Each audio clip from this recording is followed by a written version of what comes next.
like the TSA or any other thing, or making sure that the payroll weeds out thousands and thousands of ghost workers, isn't it? Yeah. Or makes government efficient, whether I'm paying my tax and I can go online, or I'm doing company registration via the CAC. I'm using the software not developed by any government agency, but by someone like you. Right.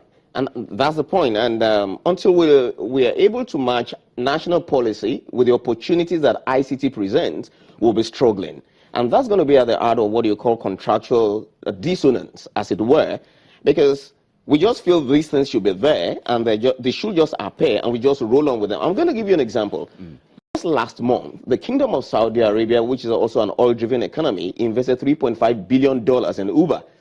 Where's the money from? It's from the Sovereign Wealth Fund that has two main objectives. One, to drive growth.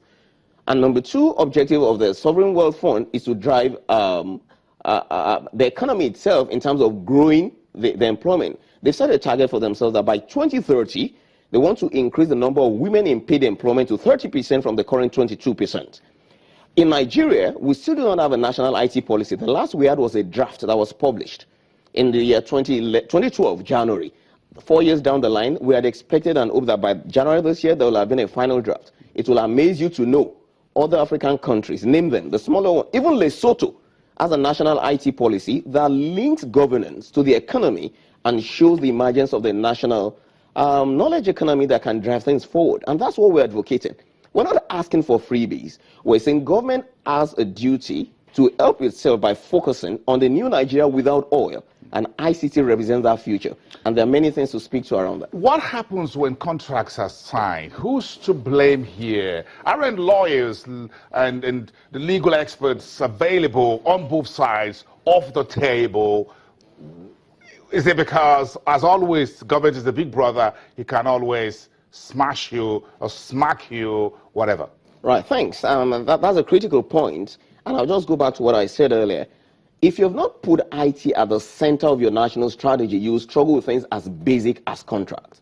Imagine you've got someone on the other side who's not familiar with the strategic importance of these kind of things. You'll be struggling with the letters, and you will have left out the country from benefiting from what it should benefit from. And so to that extent, we still have a huge capacity gap across the entire sector of government to deal with these issues. Thankfully, a few people from the private sector are going into government to help in those areas, but we're so far behind. And I'm saying, to a large extent, there needs to be an owner for this kind of initiatives that can take up, and we should not miss this opportunity of the decline in the oil sector. Contracts should be the least of the issues. Look at what ICT, how far ICT can move the economy forward. We've got this behind us already. We can see it. It's to take it to the next level. Nobody else struggles with these things. Nigeria is known in the news for struggling with IT contracts. Other countries are known for their IT exports, local consumption and IT exports. So you're asking yourself, what is the place of IT as a focus for the government? Everybody seems to be talking about agrarian economy to revive this economy. It's somewhat challenging to think that's where we're thinking. We just need to look at oil-driven economies and where they're focusing. How much engagement have you guys had on the final lap? Right. How much of engagements have you guys had with the new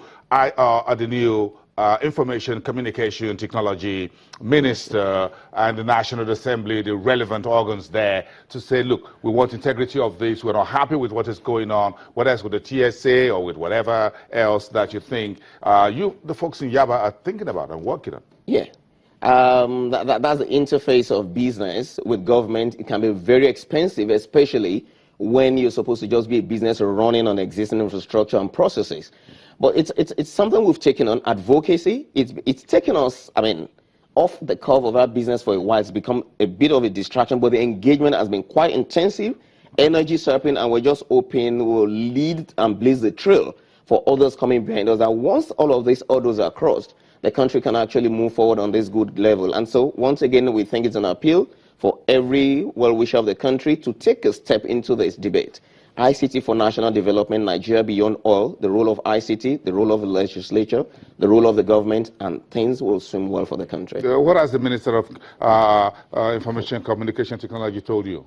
He's been very supportive, to be very frank with you. He came in, and one of the things he did in his earlier days, he actually paid a visit to our office to say, we've heard about what you guys are doing. You are the forefront of software development in Nigeria. We want to assure you while we're getting things sorted out, you have the backing. You guys are also in the eye of the storm.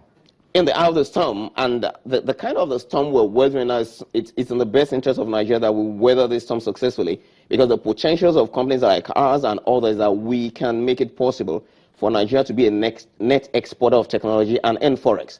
This is the time to do it. And so we need to speak to those fundamental issues you've raised. Are you guys discouraged? Discouraged? Yes. Overwhelmed at some point? Yes. Discouraged? No. There's no giving up. Nigeria belongs to all of us. I was about to ask if you were discouraged or you're going to give up. No, there's no giving up. This is our country. It's a 100% indigenous firm we run. We've been around 24 years, and it's too late to give up. We believe we owe it to the next generation coming behind us to leave a legacy. Nigeria must appear on the global software landscape, and we are the forefront. Let's pay the price it's going to take. Let's leave a legacy for others coming behind us. Nigeria must be proud of indigenous technology. I'm sure you guys have had meetings and meetings at the whatever levels and whatever. Have you ever at any point in time think about if we list on the stock exchange, perhaps that would make the government say, okay, perhaps we should have this conversation differently. Right, thanks. And those are investment decisions, especially for fintech. And if you want to look at the stock exchange today, you'll see some tech companies listed there. You want to ask yourself, how well are they doing? Because in the tech space, there's something called maturation. If you appear too early, then you may not reach the full potentials. And if you also enter in too late, the curve, the innovation curve that will have taken you. So it's a balancing game. But we're very much aware of the kind of things that the stock exchange provides in terms of protection and giving you visibility to be able to engage. Maybe you go the way of the unlisted securities first. Look at the CSC as the clearinghouse, which has the data and whatever, this and that, and it seems to be doing well. Perhaps you go the way of unlisted securities on the NES, OTC, then perhaps you come to the stock exchange. That's what an investment advice. Right. You guys are going to pay for that, and I'm going to get surcharge for that. So, thank you, Bruce. So look, I guess that would be a good way to go. Thank you very much for coming. Thank you. Generally, Diremi Atoda, thank you very much, Executive Director at System Spec, talking about the ICT business in the country.